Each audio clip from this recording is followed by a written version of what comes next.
pada tahu nggak, kalau pabrikan EV terbesar di dunia telah hadir di Indonesia.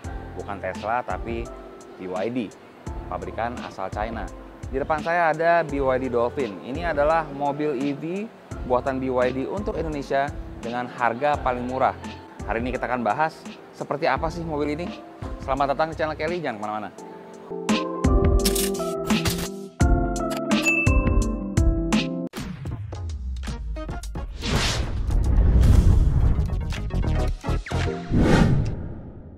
Ya, sesuai namanya ya, ikan lumba-lumba. Jadi mobil ini bisa dibilang temanya itu tema laut. Karena warnanya aja nih kita lihat pink ya, tapi tidak hanya pink. Tapi namanya, apa tadi? Coral pink. Oh ya, namanya itu coral pink ya. Jadi di sini ada pink dan di sini ada grey. Mungkin ini batu mungkin maksudnya ya. Tapi ini pink ya. Dan kita lihat desainnya itu, kalau menurut saya akan sangat appealing to women. Pasti perempuan tuh senang banget karena apa ya, kalau bahasa sekarang itu mobilnya nih kelihatannya gemoy gitu. Kita lihat depannya ini ada matanya tuh, matanya memang mengingatkan kita dengan ikan lumba-lumba, dan di sini ada grill di tengah. Dia tidak ada lubangnya karena mobil listrik, dan di arealnya tuh unik ya. Dari sini ada tarikan ya, kiri kanan ada, dan di tengahnya juga ada DRL kayak begini. Jadi kelihatannya sih lucu ya, cute dengan ada logo BYD di depan. Di sini udah ada kamera ya, kamera depan, dan ada sensor kiri dan kanan.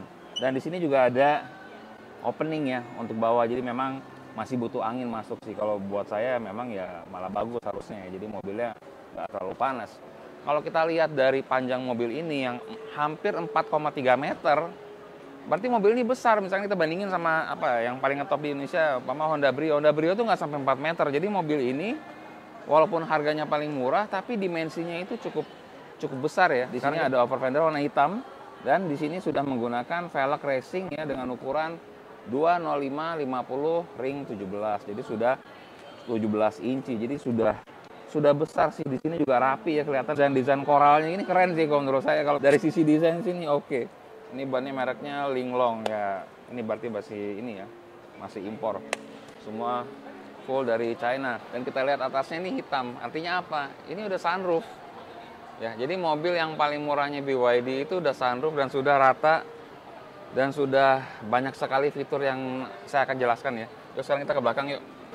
Nah, ini mungkin kalau Anda mikir BYD itu singkatan apa ya? Mungkin ini singkatannya, cuma saya nggak tahu juga. I have to confirm ya. Build your dreams. Dan tulisannya itu di dalam, jadi nggak akan kotor atau nggak akan kena debu dan nggak akan rusak. Jadi disimpan di dalam. Dan kita lihat di sini ada LED yang panjang, warna merah, dan ujungnya seperti ini. Ya, mengingatkan lagi dengan desain laut ya, dengan coral design. Jadi ini sih keren. Kita dari atas yuk. Sudah ada shark fin antena, udah ada spoiler dengan rem, sudah ada defogger juga, dan sudah ada wiper kecil. Jadi cukup komplit sih. Di sini ada tulisan BYD Dolphin, dan kita lihat ke bawah.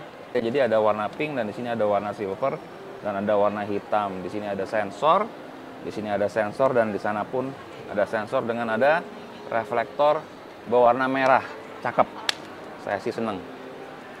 Kita lihat dalamnya ya, kayaknya belum elektrik sih. Nah, tapi kita lihat intip di dalamnya ada apa. Oh, kosong, saya kira ada roda. Tapi gede banget ya, ini cukup luas sih.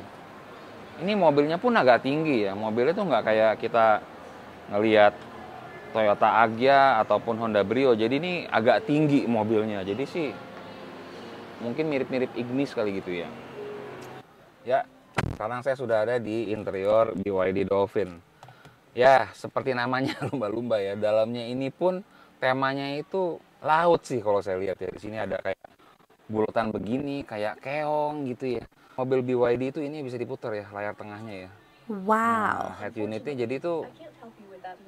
Nah, jadi BYD ini head unit itu seperti ini. Jadi kayak ada iPad terbang gitu, dan itu bisa diputar-putar, dan itu keren sih, refreshing. Cuman nggak tahu ya, lama-lama ngebosin apa enggak. Wah, ini kayaknya ada voice detection juga sini, jadi kita bisa kontrol dengan suara ya. Interiornya ini kita bisa dilihat banyak sekali warna ya, sesuai dengan warnanya tadi, pink with grey interior. Jadi di sini ada warna pink dan juga ada warna grey.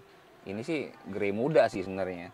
Dan kita lihat di sini, lihat deh, speakernya aja tuh kayak warnanya tuh mengkilap gitu, dan warnanya pink sampai sini ya. Di sini juga AC-nya pun desainnya tuh tidak umum, tapi bulat-bulat dengan mungkin menyelaraskan dengan tema lautan.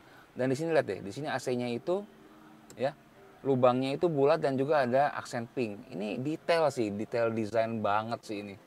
Kita lihat di atas ini sudah ada vanity mirror dan ada lampunya sudah putih semua. Udah nggak ada yang kuning-kuning. Ini juga di bagian passenger juga warnanya putih, nggak kuning-kuning. Dan sudah ada sunroof. Padahal harganya nggak terlalu, paling murahnya BYD gitu ya.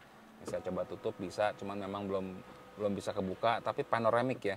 Jadi hingga belakang. Jadi kita bisa menikmati pemandangan di luar mobil dengan nyaman gitu ya. Untuk desain lainnya seperti ini, saya bisa taruh HP saya di sini, dan ini untuk kontrol AC ya. Dan sini ada 2 cup holder, dan di sini juga ada lubang yang besar, kita bisa naruh barang-barang di sini. Dan kita kelihatan di sini ada buat USB yang Type C dan Type A, dan di sini juga ada power socket. Ya, di sini untuk transmisinya sederhana aja. Ini ada P, ada A, dan ini ada traction control. Dan di sini untuk naruh HP lagi kayaknya sih. Cuman nggak tahu deh bisa charge apa enggak. Nanti saya cek ya. Dan memang tidak ada laci karena di sini bawahnya pun bisa kita taruh barang. Jadi kita bisa taruh di sini dan juga di sini dan juga di sini.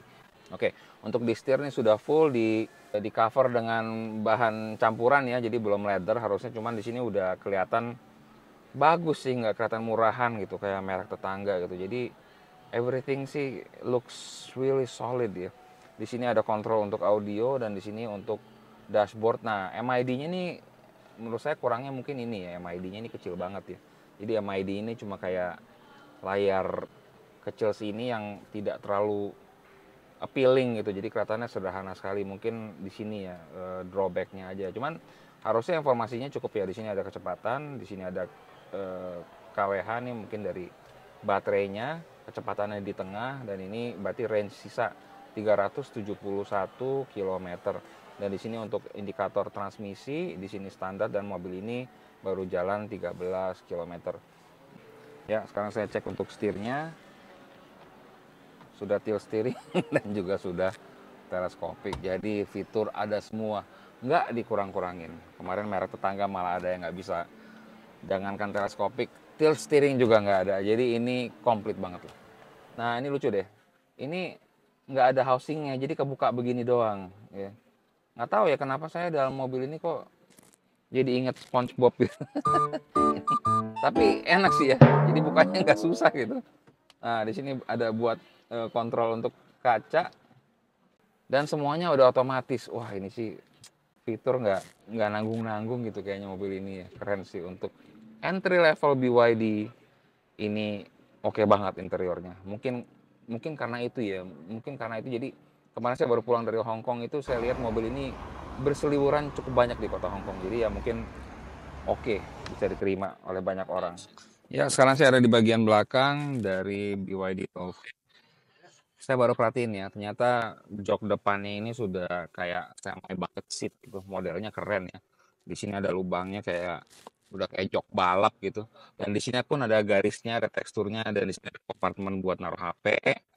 Oh, bisa 2 malah. Dan di sini untuk colokan untuk USB-A dan USB-C sudah zaman now. Joknya pun sudah tidak hanya satu ya, jadi ada 2 nih, ada campuran leather atau sintetik mungkin ya. Dan sudah Isofix tentu saja, dan ada armrest di tengah. Dan ada 2 cup holder, dan kalau Anda lihat di sini jaraknya cukup jauh ya, 1 tangan, dan ini juga atas kurang sih, nggak sampai 1. Tapi saya rasanya sih duduknya nyaman sih, nggak kayak mobil apa ya, nggak kayak mobil entry levelnya di Indo. Jadi duduk di belakangnya cukup enak, badannya itu dipegang dan joknya itu sangat empuk gitu. Dan dia pun bahannya nggak sembarangan, jadi kelihatannya itu ya mewah sih mobil ini. Dan mewahnya tuh ya nggak bohongan. Kadang-kadang kan kita ada mobil tuh yang dibuat kayak mewah, tapi sebenarnya enggak. Tapi ini feel-nya emang oke ya. Jadi mungkin ini alasannya kenapa ini adalah mobil listrik yang paling laku di dunia, BYD itu. Oke, sekarang kita akan driving impression BYD Dolphin. Di sini kita lihat tuas transmisinya ya. D, N, dan R. Sekarang kita ada di P, kita ubah ke D. Ada bunyi kerah gitu. Terus saya nggak terlalu kedengaran apa-apa sih di luar. Oh, kedengeran deh. Oh, kedengeran. Ya, cukup senyap, tapi nggak senyap-senyap banget. Dan memang, gejala tinggi yang rata-rata ada di mobil listrik ya, karena ada posisi baterai di bawah, tidak ada di mobil ini. Jadi saya duduk dengan cukup nyaman, very comfortable dengan settingan yang tadi saya sudah tidak ada masalah dengan driving position ya. Mobilnya ini cukup nyaman untuk dikendarai. Untuk visibilitas cukup baik ya, kita lihat di sini kacanya terlihat cukup lebar, tapi memang ada sedikit ketutup nih di pilar A karena dia ada double bone ya. Di sini ada kelihatan satu tiang lagi selain pilar A. Jadi mungkin nih pada saat kita belok ke kanan mungkin kita harus agak ngintip karena terlihatnya itu sedikit menutupi. Tapi ada kaca di sini sih, cuma kalau saya nggak terlalu kelihatan. Ini mirip-mirip ada di Nissan Serena ya. Oke, tadi saya coba untuk mengangkat gasnya. Memang yang namanya mobil listrik tuh punya torsi itu di atas rata-rata ya.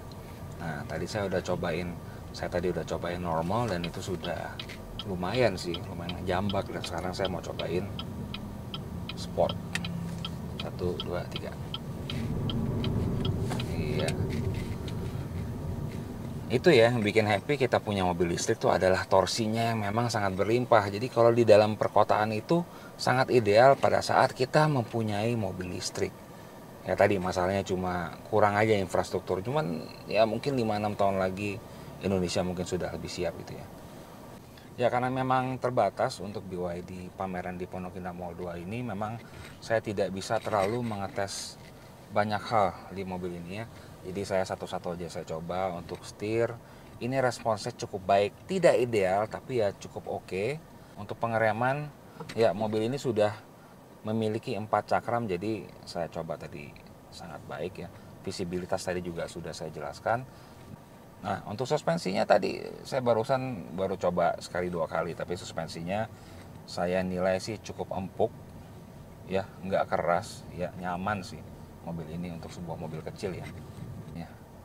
Jadi ya untuk mobil yang suspensinya empuk seperti ini jangan dibawa kenceng-kenceng ya, tapi ini saya lihat sih kayaknya untuk mencari kenyamanan ya.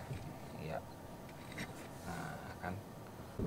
Nah, itulah tadi torsi berlimpah dari sebuah mobil listrik. Jadi untuk stop and go dan untuk di dalam kota mobil ini sangat ideal.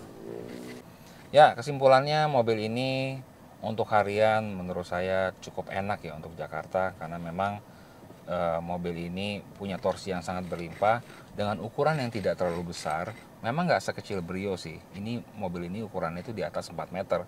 Tapi kalau kita naik mobilnya terasa mobilnya kecil, jadi nggak terlalu overwhelming ya kalau kita bawa. Rasio penyetirannya mirip-mirip, kalau feeling saya tuh kayak Toyota Agya sih, mirip-mirip seperti itu. Jadi ya sudah cukup untuk daily driver kita.